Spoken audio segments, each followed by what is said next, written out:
L'aéroport de Tawa était plein à craquer pour accueillir le Premier ministre et sa délégation pour présenter leur compassion à la population suite à l'incendie qui a ravagé le marché de Tawa. Malheureusement, une nouvelle faisant état de problèmes techniques empêche l'avion transportant le Premier ministre d'atterrir dans la capitale de l'ADER, ce qui a obligé le pilote à rebourser chemin pour atterrir à Niamey dans des conditions plus favorables. Le président du conseil de ville de Tawa et président de l'AMN, Alhaji Abdoulaye Dodo, a animé un point de presse pour apporter des éclaircissements et remercier la population de Tawa qui est sortie massivement. Le premier ministre chef du gouvernement, son excellence Oumoudou Mahamadou, a décidé de venir vraiment compatir à la situation vraiment triste et malheureuse qui est arrivée à nos élites commerçants et qui ont subi des pertes vraiment énormes. Mais Dieu merci, aucune perte en vie humaine, mais quand même les dégâts sont énormes. Parce que depuis hier, on était dans les grands préparatifs de son accueil. Donc on a décidé, de par son protocole, que c'est dans l'après-midi qu'il y aura cet accueil-là. Et vous avez vu, vraiment on a mobilisé des gens qui ont femmes et jeunes. Vraiment, vous-même, vous êtes là, vous êtes témoins. On est tous partis à l'aéroport, vraiment à l'accueil. Donc il va de soi que Dieu, c'est lui qui décide. Nous émettons nos voeux, mais Dieu décide. Donc c'est ça la décision de Dieu. Nous on est partis vraiment, et l'avion a décollé. L'avion a décollé, je crois, à 15h, à 15h et quelques. Et malheureusement, en plein vol, tout juste 20 minutes avant l'atterrissage, on nous annonce que l'avion a rebroussé chemin. Donc notre inquiétude, c'est lorsqu'on a dit que l'avion a rebroussé chemin. Mais Dieu merci, alhamdulillah, on remercie encore Dieu, parce que c'est lui le tout puissant, le très miséricordieux. On remercie Dieu de les avoir retournés et qu'ils ont pu atterrir sains et saufs. Donc pour ça, nous disons à notre population vraiment de continuer les prières qu'ils ont l'habitude de faire. Et ce qui est arrivé, ça c'est la volonté de Dieu. Il faut s'aimer. Il faut vraiment faire les astanfar. Il faut faire le lomon, la zakat. Il faut la lever. On leur a demandé que de faire toujours ils sont des isanis inutiles.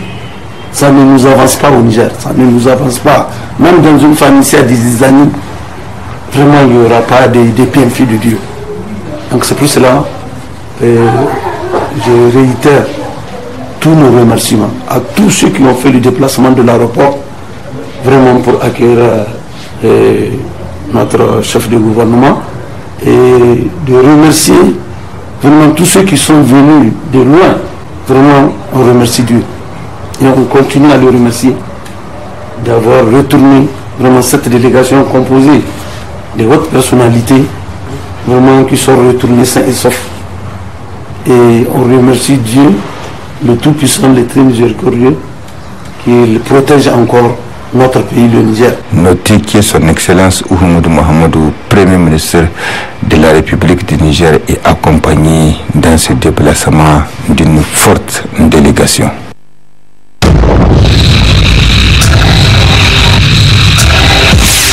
Une dense poussière en suspension sur la quasi-totalité du pays, pour conséquence une réduction significative de la visibilité. Une situation qui affecte particulièrement les personnes atteintes des maladies respiratoires et de la vie. Cette situation est d'autant plus préoccupante qu'elle impacte les activités quotidiennes. Selon les responsables météorologiques Ousmane Bawa, ce phénomène est général sur toute l'étendue du territoire nigérien et nous vient de notre pays voisin, le Tchad. La poussière n'est pas spécifique uniquement à la région de Niamey, elle est généralisée sur l'ensemble du pays depuis le 15 le 15 février 2023. Et de Difa jusqu'à Tillabéri et également la partie nord, Agadez, Bilma, tout ce qui s'en suit le Kawa, tout le pays est affecté par cette dense poussière en suspension. C'est d'abord une poussière qui est noirâtre, elle est sombre. Donc si elle est sombre, maintenant nous allons essayer de voir quelle est la source de cette poussière. La source de cette poussière nous vient du Tchad, parce que nous avons eu d'abord le premier facteur pour qu'il y ait soulèvement de poussière, pour qu'il y ait propagation de la poussière, c'est d'abord le vent. Donc ces dernières 48 à 112 heures, nous avons un renforcement de vent en surface, c'est-à-dire la vitesse du vent a augmenté en surface et nous avons des vents de 30 à 40 km/h en surface. Et le plus souvent, ce que nous avons sur le Tchad, ici, le centre Tchad, nous avons un ancien lit qui s'est asséché et maintenant c'est comme si c'est de l'argile qui se trouve au niveau de cette partie. Maintenant, les vents qui nous viennent du nord, comme nous sommes pendant l'harmattan, c'est des vents de nord-est, n'est-ce pas, qui descendent. Et que la topographie de la partie nord du Tchad ici, il y a deux massifs très importants, le massif de Nidé et le massif de Tibesti. Donc il y a ce couloir-là qui se crée et qu'il y a un renforcement de vent en surface qui passe par ce couloir, obligatoirement, comme ces deux montagnes qui sont là, les vents qui vont rentrer à la sortie, l'accélération va augmenter parce qu'il y a eu resserrement, n'est-ce pas, du couloir. Maintenant, ce qui fait en sorte que les vents de 30 à 40 km que nous avons, n'est-ce pas, vont soulever ces particules d'argile qui sont ici. Maintenant, si tel est le cas, ça veut dire tout simplement que à ce stade-là, la poussière qui va se soulever sur le Tchad va se propager d'est vers l'ouest. Cette situation va persister jusqu'au 19 février 2023 selon les prévisions météorologiques, mais de manière discontinue. Cette propagation, comme on peut l'observer ici, je peux vous montrer les visites que nous avons hier de l'après-midi.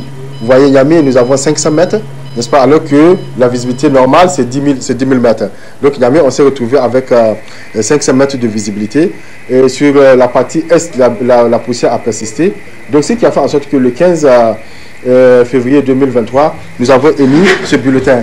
D'accord, c'est un bulletin météo d'alerte, un bulletin météo spécial, où nous avons attiré l'attention de la population que du 15 au 17, n'est-ce pas, il est prévu une dense poussière en suspension sur le pays qui risquerait, n'est-ce pas, de réduire significativement la visibilité. Et c'est ce que nous sommes en train d'observer aujourd'hui, ce qu'on a observé hier, ce qu'on a observé avant-hier en termes de temps significatif, madame. En ce qui concerne le temps qu'il fera pour les prochaines 48 à 112 heures, d'abord, ce qu'il faut noter, sur l'ensemble du pays, il y a ce vent fort-là qui persiste. Donc, tant que ce vent-là persiste, il y aura toujours des particules de poussière qui seront arrachées. Monsieur Ousmane Bawa fait des recommandations à l'endroit des populations et attire leur attention sur les mesures de prévention. Nous avons recommandé à ce que la population puisse ne pas s'exposer, parce que c'est la première des choses. Si ce n'est pas obligatoirement qu'il faut aller en circulation ou bien qu'il faut sortir, il faut se protéger contre cette poussière en présence. Nous avons aussi émis une recommandation par rapport aux usagers, n'est-ce pas, pour ceux qui sont pour la circulation, pour le trafic terrestre d'abord, où nous avons mentionné que la visibilité elle est considérablement réduite, et la poussière elle est là en présence. Nous ne pouvons pas identifier un obstacle au-delà de 500 mètres, donc il faut qu'il y ait de la prudence au niveau de la circulation. L'accélération doit être réduite, n'est-ce pas, pour éviter les accidents.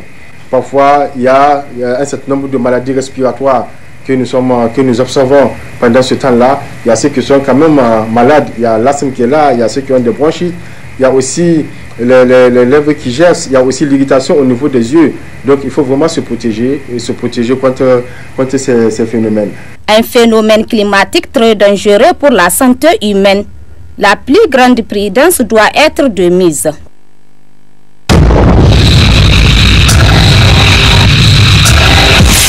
Dans les temps passés, les bétails n'ont pas besoin des hommes pour se nourrir. Ils ont toujours su trouver dans la nature l'aliment nécessaire à leur survie. Et depuis que les hommes ont commencé à domestiquer les animaux, ces derniers se sont également lancés dans la commercialisation des aliments pour bétail. Cette activité permet à ces personnes d'y trouver leur compte.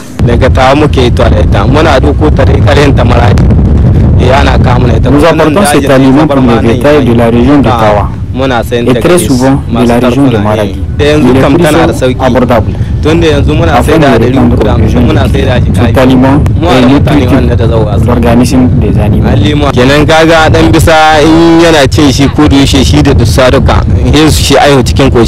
Cette initiative de ces jeunes ne doit pas passer inaperçue, mais plutôt à encourager.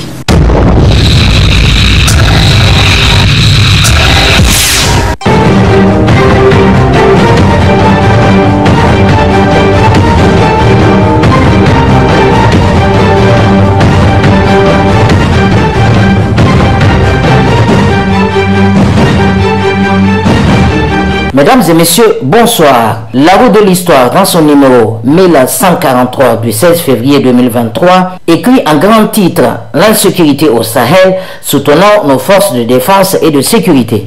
La roue de l'histoire développe plus loin l'embuscade de Intagame dans la bande nord de Bani Bangou sur la frontière nigério-malienne a provoqué diverses réactions au sein de la population.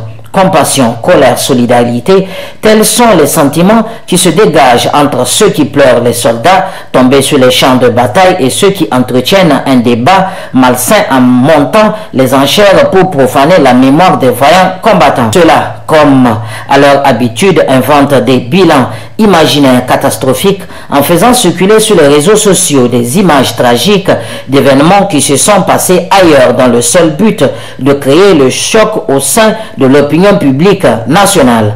Pourtant, le ministère de la Défense, comme d'habitude, promptement donné un bilan provisoire de cette embuscade, mais ces vendeurs d'illusions qui ont leur agenda propre rejettent tout simplement le communiqué du ministère de la Défense pour s'adonner à l'intoxication. En réalité, ces individus tapis dans le milieu politico-militaire et même dans la société civile. Ils ne trompent guère personne. Et pour le monde d'aujourd'hui, dans son numéro 525 du mercredi 15 février 2023, est revenu toujours sur cette embuscade de Intagame et écrit un grand titre « La communication désastreuse de la défense ». Le monde d'aujourd'hui développe plus loin. À force de vouloir toujours chercher à cacher la vérité au peuple, en tant que dirigeants, l'ont fini par perdre à la longue tout crédit au sein de l'opinion nationale, voire internationale. Comme sous les deux mandats de son prédécesseur Issoufou Mamadou, les travestissements de la vérité pour chercher à endormir le peuple se poursuit sous la Renaissance acte 3 du président Bazoum Mohamed qui soufflera dans moins de 2 mois les bougies de ses 2 ans de gestion de pouvoir. Le monde d'aujourd'hui écrit encore « Chercher à mentir sur n'importe quel sujet est déjà un acte préhensible. En ce bas monde est plus grave encore dans l'au-delà. Le faire sur des faits graves engageant des vies humaines est encore pire. » C'est à ce jeu malsain que ça donne, hélas, le ministère de la Défense nationale dans le cadre de sa gestion de la crise sécuritaire terroriste à laquelle est confié notre pays depuis plus de 7 ans aujourd'hui. À travers les rares communiqués qu'il publie suite à des attaques terroristes qui ne peuvent pas être passés sous silence du fait de leur gravité. Ce ministère dirigé par Al-Kassoum Indatou est en train de jeter le doute sur la sincérité du discours officiel.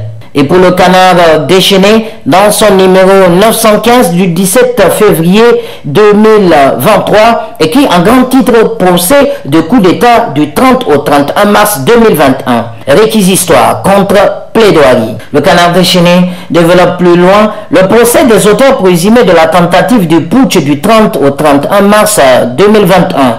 À 2 jours de l'investiture du président démocratiquement élu Mohamed Bazoum se poursuit dans les locaux de la gendarmerie. Les réquisitoires des commissaires du gouvernement et les plaidoiries de la défense ont eu lieu la semaine dernière et cette semaine. Le jugement est mis en délibéré pour le 24 février prochain. Et le moins que l'on puisse dire est que lors de son réquisitoire, le ministère public n'est pas allé des mains mortes pour décrire les agissements des instigateurs et organisateurs de la tentative de renversement du régime qui a fait long feu quelques heures après avoir été déclenché. Le Canard déchaîné écrit encore: le commissaire du gouvernement a mis en exergue le caractère criminel des auteurs du putsch qui, a-t-il dit, ont passé par des rencontres furtives, des réunions clandestines pour fomenter le complot. Le plus désolant selon lui est que cette tentative de déstabilisation a été opérée alors que le Niger fait face depuis 10 ans aux affres du terrorisme avec son lot de victimes civiles et militaires. Pire, il accuse les auteurs du putsch d'avoir poussé à l'ignominie à son comble en ayant prévu de soustraire des troupes et de l'armement et des hommes engagés dans la lutte contre le terrorisme au sein de l'opération Al-Mahou. Le Canard déchaîné écrit encore: enfin, l'opinion contre le terrorisme au sein de l'opération Al-Mahou afin de les diriger contre la capitale et les institutions de la République. Selon le commissaire du gouvernement, l'entreprise malfaisante n'avait qu'un but crapuleux. Le fait qu'un des accusés, un sergent, a avoué lors de l'enquête préliminaire menée par la gendarmerie qu'il voulait devenir ministre. Il affirme que les auteurs de la tentative du coup d'État étaient des personnes inconscientes des enjeux géopolitiques et géostratégiques liés à la gestion d'un État. Si leur action avait réussi, ils auraient, selon lui, prolongé le Niger dans une situation de grande instabilité politique.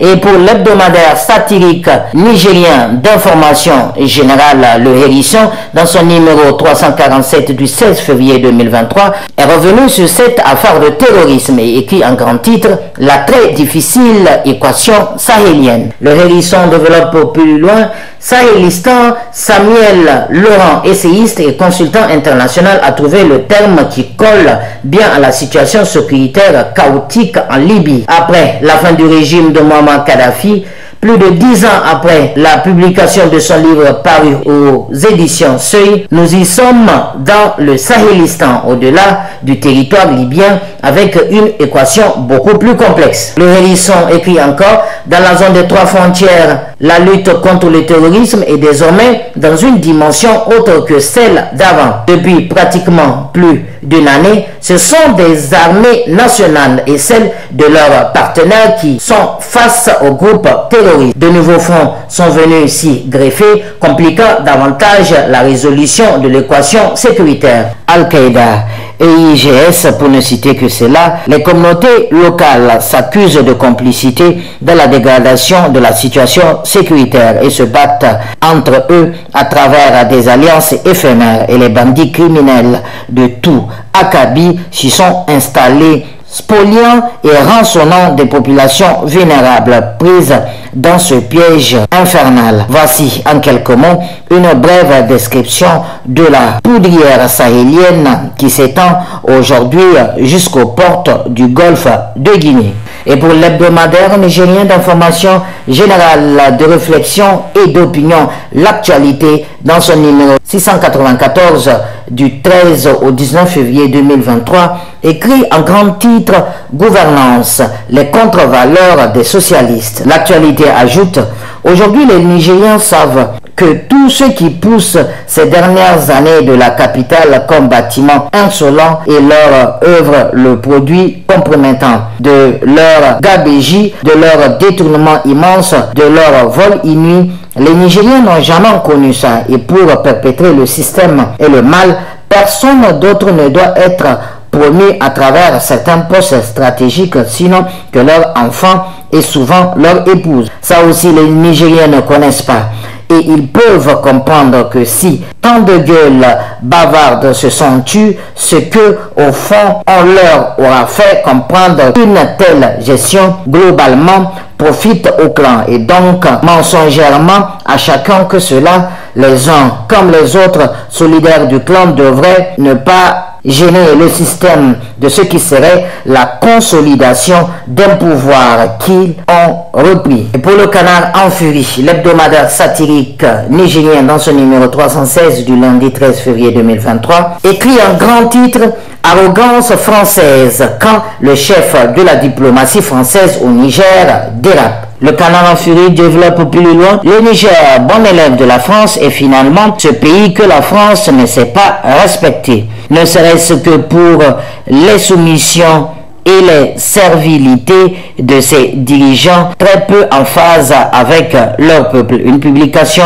de la semaine dernière du chef de la diplomatie française au Niger, le sieur Sylvain Ité, qui prétendait pourtant venir au Niger pour soigner le discours et l'image abîmée de son pays, a été une source d'une nouvelle frustration dès ses premières offensives. Les Nigériens ont pu voir les défaillances de l'homme de ne pas être capable de la mission dont le chargeait le président Emmanuel Macron. Sa lecture très réductrice de nos malaises et de nos malentendus avec sa France était d'autant plus en décalage qu'il ne pouvait avoir suffisamment de lumière sur le problème et donc d'entrevoir les solutions qui s'y prêtent. Le Canard en furie ajoute encore, c'est le nom par lequel l'on se définit quand on vous appellera. Confie un adage nigérien. Quand on voit les réactions des Nigériens sur la toile, ici avec l'indignation, là de la colère qui crie, l'on ne peut que comprendre à quel point les propos du diplomate ont heurté, outré et blessé les Nigériens. Presque humaniment, il avait proscrit les propos de l'ambassadeur français, ne pouvant pas comprendre comment un autre, même du haut de son regard colonial sur le pays, pouvait avoir tant de mépris pour un peuple et pour un pays. Le seul qui lui reste encore sous la sous-région pour espérer s'y appuyer pour revenir dans la zone. Finalement, avec un tel discours, l'on se rend compte que le diplomate sur lequel compte l'Élysée pour reconquérir nos âmes n'a pas les talents requis pour sa mission. Et déjà, depuis les premiers discours tenus à l'université, en face de la société civile nigérienne, l'on avait commencé par s'inquiéter d'un homme qui n'a toujours pas fait la paix avec le passé colonial de son pays, continuant à croire qu'on peut encore se permettre encore de parler d'une certaine manière aux Africains, développant un discours de mépris à l'endroit des Nigériens. Et pour le quotidien nigérien d'information, l'enquêteur dans son numéro 2923 du vendredi 17 février 2023 écrit en grand titre « Atteinte présumée à la sûreté de l'État ». Ibrahim Gado, président du parti CPR Soulhou, écoué à la prison civile de Kolo. L'enquêteur développe plus loin, mandat de dépôt pour le directeur général et le secrétaire général de l'École nationale d'administration ENA. Il en est de même pour le président du parti CRPD Soulhou. Les deux premiers sont présumés impliqués dans une fraude au concours. Le troisième, lui, est poursuivi pour une atteinte présumée à la sûreté de l'État. L'enquêteur écrit également qu'il rapporte dans leur parution du 23 janvier 2023 le président du Conseil républicain pour le progrès et la démocratie, CRPD Soulhou, est privé de sa liberté depuis le 15 janvier. Sur le point de prendre un vol pour l'étranger, Ibrahim Gado a été arrêté à l'aéroport international du Hamani et placé en détention à la cellule antiterroriste de Niamey. Les premières versions de l'arrestation du leader du CRPD Soulhou l'ont fait cas d'une somme d'argent en devises qu'il n'a pas déclaré au service compétent. Mais la longue garde à vue dont l'a fait l'objet Ibrahim Gado dans les locaux de la cellule sous-indiquée suggère d'autres motifs pouvant justifier son arrestation quelque peu rocambolesque. Le président Ibrahim Gado est connu pour sa droiture et son attachement à la légalité et reste serein en attendant le dénouement rapide de ce qui pourrait bien s'avérer un malentendu. Lit-on dans un communiqué publié ce 23 janvier 2023 par le bureau politique du CRPD Soulhou. Sauf que les choses ont repris une toute autre tournure. En effet, le candidat au premier tour de l'élection présidentielle de 2020 à 2021 est placé sous mandat de dépôt à la prison civile de Kolo. Il pèse sur Ibrahim Gado des soupçons de tentative d'atteinte à la sûreté de l'État. Il est noté que le patron du CRPD Soulhou avait soutenu Mohamed Bazoum au deuxième tour de l'élection présidentielle du 21 février 2021. En somme, c'est un allié du chef de l'État qui se retrouve en prison. Et pour le courrier, l'hebdomadaire d'information générale et de réflexion dans son numéro 748 du jeudi 16 février 2023, écrit en grand titre « Lutte contre la corruption, vent de panique au PNDS Tareya ». Le courrier développe encore. On peut croire crédible cette information à propos du vent de panique qui souffle sur la Renaissance Acte 3, sous laquelle s'abritent bien des gangs politiques qui ont à répondre à la justice, mais qui Kissoufou et son parti en partant ont imposé à des postes stratégiques pour échapper à la justice, misant sur le devoir de gratitude que le nouveau président pourrait avoir un contrat moral qui lierait les deux hommes que la politique pourrait pourtant pas finir séparés. Un drame qui leur arrivera sans qu'ils ne soient les premiers à le vivre, ni même les derniers. C'est autant probable que c'est la seule façon pour Bazoum, qui a vu comment le dernier congrès du parti s'est passé, pour comprendre qu'il pourrait s'attendre à bien de surprises désagréables de la part de ses adversaires internes qu'il pourrait plus craindre. Du reste, le dernier communiqué de presse concocté à la va-vite et diffusé au nom de la NRN pourrait être le signe de ces malaises. La lutte contre la corruption est donc désormais une arme redoutable entre les mains du président Bazoum pour dominer son empire qui voudrait lui échapper pour faire de lui rien qu'un figurant malléable. Il sait surtout qu'il a d'autres hommes moins compromis avec lesquels il peut redresser la barre, se sauver, sauver le pays, sauver le socialisme. Messieurs, dames, ici prend fin la revue de presse de cette semaine sur la télévision Tambra. Excellente lecture à tous et à la semaine prochaine.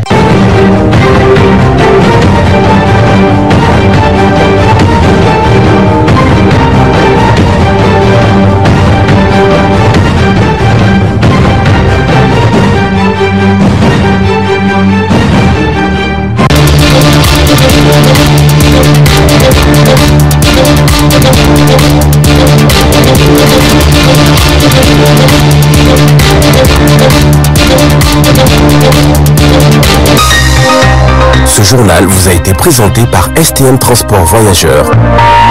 Une nouvelle façon de voyager.